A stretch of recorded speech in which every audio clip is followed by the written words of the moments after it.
સુરતમાં રાજ્યમાં ભલે દારૂબંધી હોય પરંતુ સૌથી વધારે દારૂ ગુજરાતમાંથી જ પકડાય છે। આ સાથે જ દારૂ પીને જાહેરમાં તમાશો કરતા હોવાનો અનેક બનાવો પણ સામે આવતા હોય છે। ત્યારે ફરી એકવાર સુરતમાં દારૂ પાર્ટી કરીને અસામાજિક તત્વોએ આતંક મચાવી હોવાની ઘટના બની છે। ફ્લેટના ધાબા પર દારૂ પાર્ટી ચાલતી હતી ત્યારે એપાર્ટમેન્ટના લોકોએ જનતા રેડ કરીને તે લોકોને રંગે હાથે પકડ્યા હતા, જેને કારણે માથાભારે શખ્સોએ હુમલો પણ કર્યો હતો। જણાવી દઈએ કે આ મામલે 10 લોકો વિરુદ્ધ પોલીસ ફરિયાદ નોંધાઈ છે।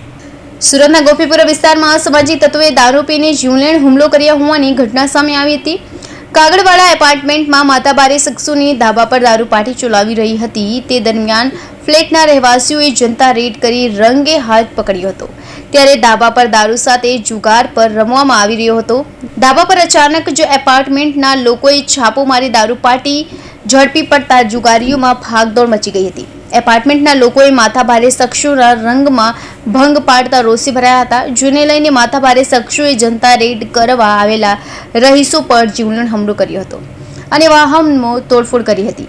આ મારામારીની ઘટનામાં એક મહિલાને ઈજા પણ પહોંચી હતી, જેને લઈ સમગ્ર મામલો પોલીસ સ્ટેશન પહોંચ્યો હતો। Bureau report, Hind TV news, Surat.